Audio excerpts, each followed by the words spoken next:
Hey everyone, it's George from Blockchain DXB and today is the 25th of August 2022 and to be honest, the market is not looking good at all. As a matter of fact, it's looking pretty much the same except for the fact that it has gone down by $100 billion.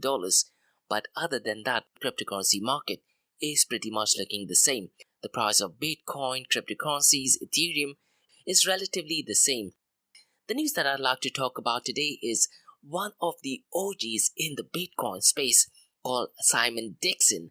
He's also the CEO of banktothefuture.com and he's one of the OGs in the sense he used to talk about Bitcoin even before Bitcoin existed. The news is that he has a plan for El Salvador and the plan is called as El Salvador Bitcoin Recovery Plan, and few days ago he met with President Nayib Bukele and we're going to be discussing what the plan is all about. So essentially, he has 4 reforms for El Salvador. One is currency reform, banking reform, pension reform, and security reform. At this point of time, it is unclear what the reform is. Most likely in the next few days, we would know what the recovery reform is. He did put up a video on LinkedIn. So in today's episode, we are very briefly going to talk about that. And we'll also talk about Peter McCormack's interview with President Nayib Bukele. And he has 2 interviews and we'll discuss what that interview was all about. It's all revolving Bitcoin becoming a legal tender. And in contrast, Laura Shin a month ago also released an episode with one of the journalists from El Salvador, and that has some negative aspects about Bitcoin becoming a legal tender. So in today's episode, we will very briefly be looking at that. The next news that I'd like to talk about is as the merge date of Ethereum kicks in, there's some new matrix so far as Ethereum's non-zero balance is concerned. So some really interesting information if you are an Ethereum maximalist. And I'd also like to pose this question once again with reference to the race for 1 million transactions per second. And that is a comparison, let's say, between Bitcoin blockchain and Ethereum blockchain. And where does central bank digital currency fit in? The governor of the Bank of Finland is planning to work in central bank digital currencies. And as a matter of fact, in today's episode, when we talk about 2 news from UAE, we'll touch base on the central bank digital currency as well. And 2022 has generally not been the best year for DeFi, cryptocurrencies, even NFTs, but a platform from India called as Chingari has just debuted and it might be the world's first video NFT marketplace. So we'll very briefly be looking at that. If you are into Bollywood movies, the Bollywood actor legend Salman Khan is the brand ambassador for Chingari platform. So we will very briefly look at that. Regarding UAE, I have 2 news and both of these are events that are taking place on the 9th of September. The first one is called Central Bank Digital Currencies, the Basics, Threats to Freedom and its role in the Metaverse. And the second event is Pestle our analysis on Bitcoin, that is political, economical, social, technological, legal, environmental and religious analysis on Bitcoin. So let's kickstart today's episode. Welcome everyone, it's 18 you're in Dubai and you're listening to Crypto and Coffee at 8, where we cover top news and information pertaining to Bitcoin, blockchain, beyond blockchain, cryptocurrencies, NFTs, DeFi and Metaverse. And how the series of episodes under Crypto and Coffee at 8 works is, we usually cover some top news and information pertaining to the price of cryptocurrencies, some major breaking news, occasionally short and sweet news as well. News that has an impact in the cryptocurrency world.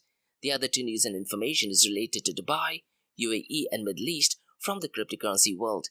This is followed by Ask Me Anything series where you listeners can ask any questions regarding Bitcoin, blockchain, beyond blockchain, cryptocurrencies, NFTs, DeFi and Metaverse. And every Fridays we have an episode called Metaverse Everything where we solely focus on Metaverse. So please check out those episodes as well.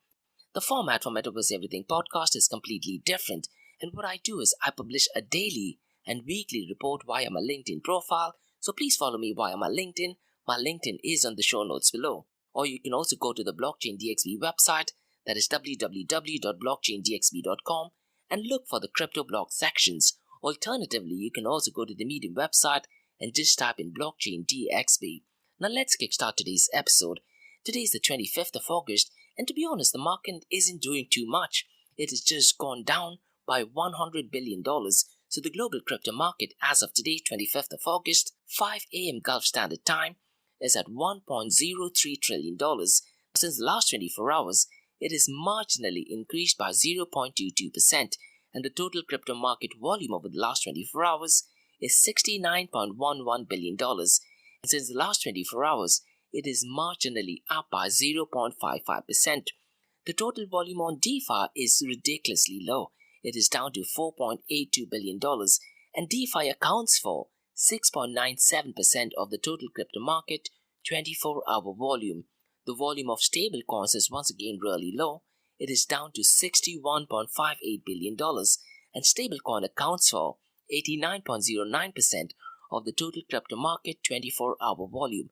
Let's quickly look at matrix, that is the market share, 24-hour trading volume, and dominance between Bitcoin and Ethereum.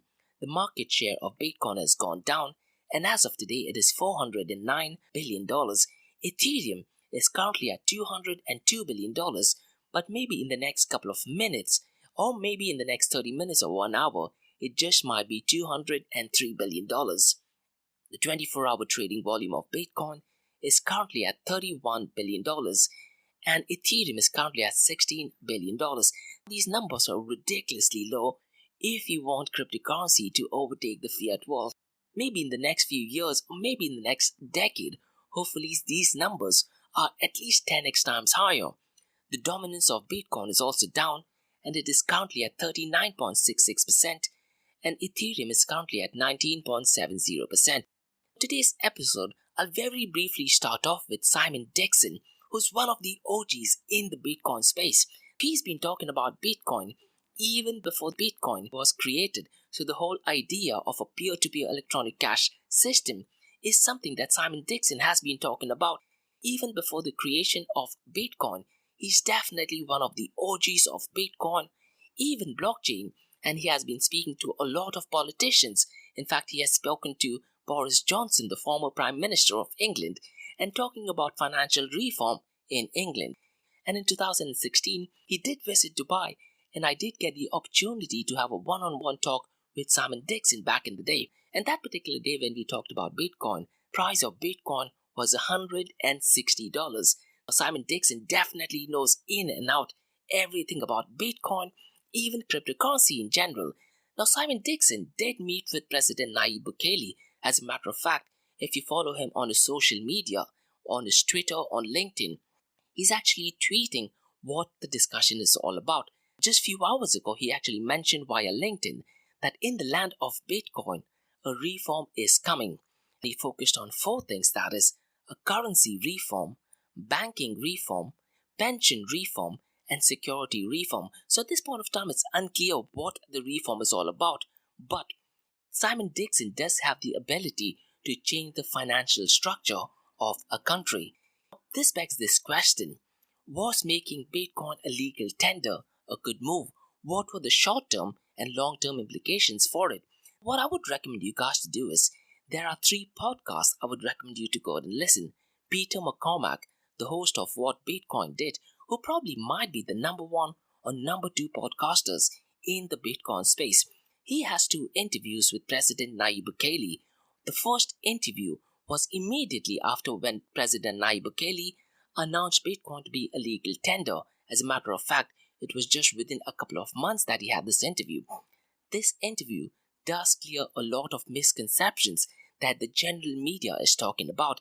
He talked about the different articles in the move to make Bitcoin a legal tender. Over an hour long, I would definitely recommend you guys to listen to it. The second interview is exactly a year later, and it is a follow-up on the first interview. So definitely different set of questions. And I must say that Peter McCormack did ask President Nayib Bukele a couple of challenging questions, such as, is it a dictator move, an autocratic move to make Bitcoin a legal tender? And the answer given by President Nayib Bukele was really surprising and good. Now, listening to both these interviews does give you a different perception of Bitcoin's move being legal tender in El Salvador. But if you listen to Laura Shin's podcast with Nelson Rauda, who is a journalist for Faro, you would have a completely different picture of why Bitcoin was made a legal tender. Now, Laura Shin is, if not one of the number one podcasters in the blockchain and cryptocurrency space. Her podcast is called as Unchained Podcast. In that episode, they discuss how the legal tender was approved. As a matter of fact, Nelson Rauda said the entire procedure literally took less than 90 minutes, and he is giving the comparison of watching a football game. Apparently, both the events started at the same time, and before the football game got over, the news was announced that Bitcoin was made a legal tender. Now, this is really scary information. One really important point that he mentioned was startling for me was when Bitcoin was being made a legal tender, President Nayib Bukele did go live on Twitter Space to answer any queries, but this Twitter Space was not intended for El Salvadorians. Rather, it was intended for investors who were in US. Now, this is definitely a big no, because the whole idea is you wanted to make Bitcoin a legal tender for your citizens. But after listening to this podcast, it does give a completely different picture. So what I would recommend is listen to all the three podcasts, make up your own mind. So the big question is, was making Bitcoin a legal tender a good move? And the question that I'd like to ask Simon Dixon is, regarding the reform that he is doing, the recovery plan, does it help El Salvadorians and the country, or does it help hedge funds, investors, Bitcoin maximalists, most of whom who are from US, who are strongly betting on the price of Bitcoin? And Simon Dixon also did have a Twitter space, and once again, the Twitter space was not meant for El Salvadorians, rather for investors, hedge fund managers, and Bitcoin maximalists. Again, a completely different approach for doing Twitter space. Ideally, you would want to do the Twitter space for El Salvadorians so that they understand the benefits of Bitcoin. Now let's move on to Bitcoin's strongest competitor, or the first world computer called as Ethereum. As the merge date gets closer, the Ethereum supply has increased sharply in the last few weeks, and Finance Magnets has reported that the Ethereum addresses with non-zero balance hit an all-time high. Guys, just last week alone, in Dubai, I got 3 inquiries, and all the 3 inquiries, people were asking, how do I go ahead and buy Ethereum? I'm not saying what if that is a good thing or bad thing, but with relation to this news, it does make a lot of sense. So Ethereum addresses with non-zero balance has hit a new all-time high. Now, this is definitely good news, and you can also look at it from a bullish point of view. The question that I'd like to pose is, regarding 1 million transactions per second, which protocol, that is Bitcoin blockchain or Ethereum blockchain, reaches it first? Keeping in mind the whole blockchain trilemma problem, that is decentralization, security, and scalability. So without compromising on decentralization, security, and scalability, does Bitcoin blockchain or Ethereum blockchain reaches 1 million transactions per second? If you have any comments, mention them in the comment section below. Let's move on to CBDCs versus Bitcoin. The central bank digital currencies is the massive news in 2022. And Governor Olli Rehn, who is the governor from the Bank of Finland, in a panel at University of California, did have a presentation. And actually what he said is that the digital euro will act a monetary anchor and not cryptocurrencies. And he also said that in the near future, it could facilitate pan-European services to consumers pretty soon. This is definitely not a good news.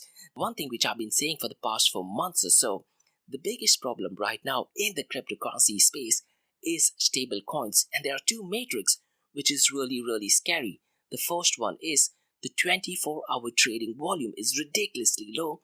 And the second one is, despite the volume being ridiculously low, it accounts for 90 to 95% of the total cryptocurrency market volume. Because these numbers are ridiculously low, the governors from Bank of Finland and governors from different banking organizations in the world, governors from central banks, will be pushing in for central bank digital currencies. It makes the transition to central bank digital currencies so much easier. Now, we at Blockchain DXB do have an event on the 9th of September, and I'll be exploring everything about central bank digital currencies and what that is in the next few minutes.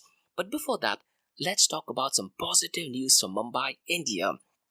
Chingari is a video sharing platform, and the Bollywood actor called Salman Khan, who is an absolute legend, who actually introduced Chingari video sharing mobile app. I did cover about Salman Khan over a year ago when he unveiled the Chingari app. So the news is that Chingari app will be the world's first video NFT marketplace. It allows creators to mint and sell the videos to multiple revenue streams. And guys, if you are active in Instagram or TikTok, if you look at the number of people using social media on video sharing platform like Instagram, Facebook, and TikTok, particularly the reel features, the number of people from India is probably 5 or 6x much more than other countries. Apart from having a lot of videos from India, even the number of followers and viewership is extremely high. Chingari does have the opportunity to transition into blockchain protocol, utilize the benefits of cryptocurrencies, and could be the leader in the video sharing platform so far as NFTs are concerned and so far as cryptocurrency is concerned. But you need to also look at the blockchain trilemma problem. Are they doing that keeping in mind decentralization, security, and scalability? It just might be a tough problem to solve, but hoping Chingari all the best. Now let's talk about news from UAE. I have 2 events, and both the events are completely free of cost and done by Blockchain DXB.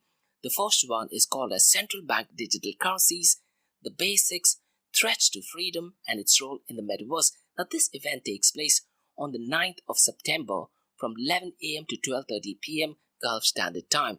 The event is called as Central Bank Digital Currencies, the Basics, Threats to Freedom, and how it will fit in the Metaverse and more. And you can register for this event completely free of cost via eventbrite.com, or you can also drop me an email to info@blockchaindxb.com. Now what I plan to do is, I also plan to go live on 2 podcasting platforms, that is Podbean and Angami, and maybe even Twitter Space. No registrations are needed if you want to listen only to the live version. And the whole purpose of me doing this session is to educate the general mass on what is central bank digital currencies and how will it affect our day-to-day life. So essentially this event will be broken down into 2 parts. In part 1, I'll be talking about what is central bank digital currencies, the history of central bank digital currency, how will CBDCs work, the current state of CBDCs, countries experimenting, studying and working on CBDC, El Salvador's move on adopting Bitcoin, and how it has impacted IMF's stance on CBDCs, and when will UAE launch its CBDC. And in part B, I'll be making a quick comparison between CBDCs versus Bitcoin, and I'll talk about if CBDCs are a threat to freedom. We'll also discuss the political implications of central bank digital currencies, the support and resistance from political parties so far as CBDCs is concerned, China's role in CBDC, and we'll also talk about the different types of CBDCs, that is wholesale CBDC, retail CBDC, multiple CBDCs, and finally the topic which I'm particularly interested in is central bank digital currencies' role in the metaverse. And this session is completely free of cost on the 9th of September, 11 a.m. to 12:30 p.m. Gulf Standard Time. The second event that I'd like to talk about is Pestle Our Analysis on Bitcoin. And Pestle Our Analysis stands for Political, Economical, Social, Technological, Legal, Environmental, Religious Analysis on Bitcoin. Once again, it's a free event on the 9th of September from 2 p.m. to 3:30 p.m. Gulf Standard Time. You can register it completely free of cost via eventbrite.com, or if you want to listen only to the audio version without registering for it, you can do that by 2 apps, that is Podbean and Angami, which is a UAE-based podcasting platform, or also via Twitter Space. Absolutely no registration is needed for that. So what is Pestle Our Analysis?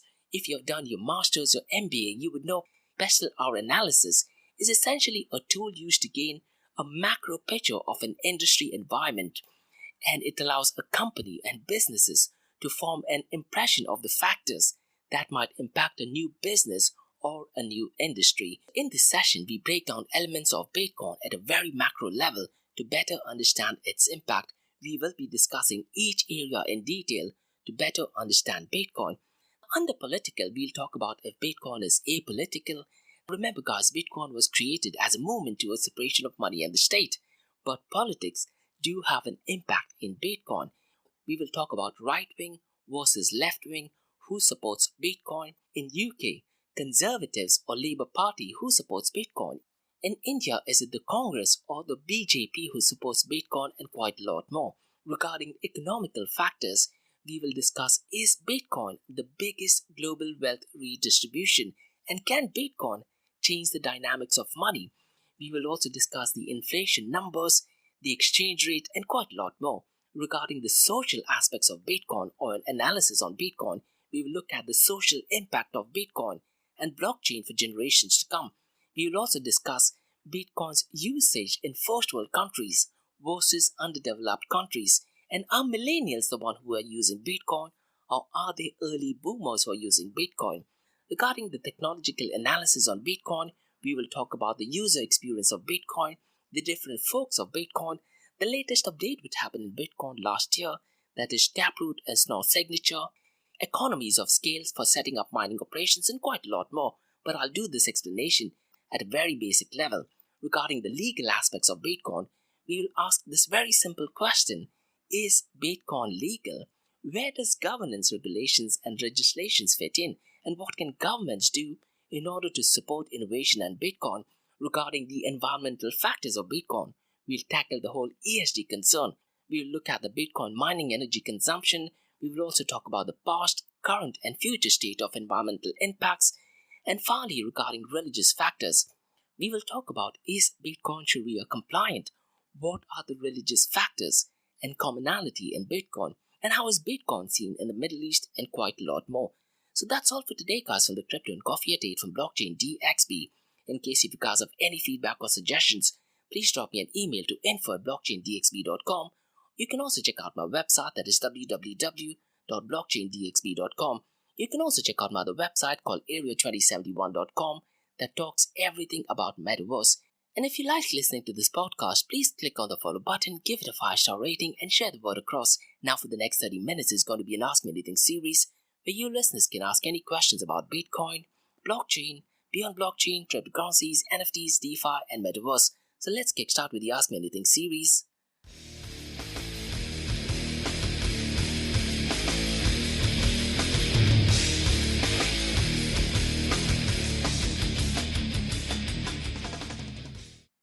Hey everyone, it's George from Blockchain DXB. You're listening to the Ask Me Anything series, where you listeners can ask any questions about Bitcoin, blockchain, beyond blockchain, cryptocurrencies, NFTs, DeFi, and Metaverse. And remember, Monday to Thursdays, 8 a.m. to 8:30 a.m. we have Crypto and Coffee at 8, where we cover job news and information pertaining to Bitcoin, blockchain, beyond blockchain, cryptocurrencies, NFTs, DeFi, and Metaverse. This is followed by 2 news and information related to Dubai, UAE, and Middle East from the cryptocurrency world. And what you're listening to right now is the Ask Me Anything series, where you listeners can ask any questions about Bitcoin, blockchain, beyond blockchain, cryptocurrencies, NFTs, DeFi, and Metaverse. I have a question by Jordan who asks, are there any blockchain dApps you would like to recommend? Now, to be honest, Jordan, personally, besides DeFi, I would not like to recommend any dApps or so-called decentralized apps. And the fact is, none of these dApps are truly decentralized or distributed in nature. But if you do want to find out what the dApps are, there is a website called State of the dApps. So go through stateofthedapps.com. It gives you a list of dApps or decentralized apps based on different blockchain protocols. So it tells you a list of dApps under DeFi for Ethereum, list of dApps under DeFi for EOS, list of dApps for DeFi under Algorand, NFT dApps, and quite a lot more. Personally, I wouldn't like to recommend any dApps. Look, I've been saying this since a very long time. Blockchain technology has very limited use case. The whole idea of Web3 and decentralized apps, I don't think so is actually working. The fact is, Jordan, centralized apps do a much better job so far as the cost is concerned, so far as the time is concerned, and so far as the quality is concerned. If you compare the time, cost, and quality, centralized apps do a much better job comparison to distributed or decentralized apps. Now, the whole blockchain trilemma situation is very real. A lot of the dApps, even the dApp that I talked about, Chingari, it does look like a very centralized app, and they're trying to promote a token. They are still not solving the whole blockchain trilemma problem. that is decentralization, security, and scalability. I remember a few years ago, I believe it was in 2017 or 18, where there was a competitor to Twitter from India called as More. And the whole idea was it was an exact copy of Twitter, but they wanted to do it using blockchain protocols. I'm not sure if they tried to work that on Ethereum or it was on EOS. Most likely, I do think that it was on Ethereum itself. The biggest problem with Murmur was that every time you liked or tweeted a message, that particular message had to go to the Ethereum blockchain, and it took a lot of time. So imagine clicking on like on Ethereum, it taking a lot of time. It just does not work. That's where the whole scalability problem arises. Now, will that be fixed after the merge? Most likely, yes. But then the question is about decentralization. Is Ethereum decentralized, or why not you use a centralized protocol like Twitter, get it completely free of cost? There are also a couple of other protocols where they actually ask you to pay for it. Now, we are living in a world in 2022 where pretty much everything is free. You don't have to pay to set up an Instagram account. You don't have to pay to set up a Facebook or a TikTok account. But a lot of the social media platform asks you to pay. And the reason they ask you to pay is it does actually cost the protocol itself. So I'm not saying that the companies are asking you to pay for it, but the protocol itself, there's usually this gas fee that they have to pay. Now, I remember a couple of years ago, EOS had this project called as voice.com, where they wanted to replicate Twitter into a voice protocol and just send messages via voice. What they were saying is for every user, it would cost them $5. Now, they were willing to bear the cost of $5, but you also had to do KYC, and something which I touched upon a few days ago in the episode, where I do think that EOS project is pretty much dead. And EOS did actually raise $4 billion. Now, if you've raised $4 billion, you can definitely afford to pay $5 per user. But again, regarding your questions, would I recommend any dApps? I definitely don't think so. As a matter of fact, Jordan, the only proper use case of distributed protocol, I think, was OpenBazaar. And people even don't know what OpenBazaar is. One of the Bitcoin developers, I forgot his name, he's from Iran, he literally did that protocol in 7 hours for a competition. Now, that was a brilliant use case of distributed platform. So essentially, it was a market. So buyers could interact directly with sellers, and it worked peer-to-peer. But there were problems in terms of, what if there is a conflict in, let's say, in receiving the product? Who manages the chargebacks? Then they had another problem. Then they had another suggestion that there will be a couple of admins for every transactions. But the project got completely complicated. And at the end of the day, there are not many users using OpenBazaar. Now, when OpenBazaar launched, I thought that this might be the biggest threat to eBay and Amazon, because OpenBazaar was literally peer-to-peer. It worked perfectly fine, but there are relatively use cases. But if you do want to find out what are the different dApps, State of the dApps does keep updating the top performing decentralized apps in the crypto and blockchain space. But once again, you need to understand the whole blockchain trilemma situation. These dApps, are they 100% decentralized or distributed, or are they relatively decentralized? Do they offer full security of an open blockchain which is completely distributed, let's say like Bitcoin? And does it solve scalability? Now, Bitcoin is not solving the scalability without Lightning Network. Ethereum also has a couple of second layer protocols that will help solve scalability, but then it has to compromise either on security and decentralization. So to answer your question, I would not recommend any dApps at the current moment, but maybe after the merge kicks in, hopefully there are a couple of dApps which are built on Ethereum, and then I might be able to recommend. So that's all for today, guys, from the Ask Me Anything series from Blockchain DXB. In case if you have any feedback or suggestions, please drop me an email to info@blockchaindxb.com. You can also check out my website, that is www.blockchaindxb.com, and also check out my other website, that is area2071.com, that talks everything about Metaverse. And if you like listening to this podcast, please follow this button, give it a 5-star rating, and share the word across. And remember, Monday to Thursdays, 8 a.m. to 8:30 a.m., we have Crypto and Coffee at 8, where we cover top news and information pertaining to Bitcoin, blockchain, beyond blockchain, cryptocurrencies, NFTs, DeFi, and Metaverse. And how the series of episodes on the Crypto and Coffee at 8 works is, we usually cover some top news and information pertaining to the price of cryptocurrencies, some major breaking news, occasionally short and sweet news as well, news that has an impact in the cryptocurrency world. The other 2 news and information is related to Dubai, UAE and Middle East in the world of Bitcoin, blockchain, beyond blockchain, cryptocurrencies, NFTs, DeFi and Metaverse. And what you're listening to right now is the Ask Me Anything series where you listeners can ask any questions about Bitcoin, blockchain, beyond blockchain, cryptocurrencies, NFTs, DeFi and Metaverse. Thanks so much for listening guys and have a great day. Bye bye.